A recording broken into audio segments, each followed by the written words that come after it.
Fed up with creating resumes that are not ATS friendly and not getting shortlisted? Don't worry. Today I will show you how you can convert your LinkedIn profile into a professional ATS friendly resume in just 10 seconds, and the best part, it is completely free. So the first step, go to your LinkedIn profile and press Ctrl A to copy everything. Second step, go to cloud and paste everything in the chat window. And now this is super important. Don't forget to turn on extended thinking and optionally web search if you want plot to search for you on Google. Now in your prompt window, make this into a professional ATS friendly resume and give me a latex code for it.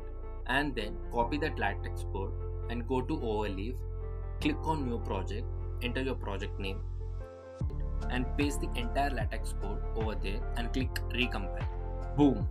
Congratulations, you just created your ATS friendly resume in only 10 seconds.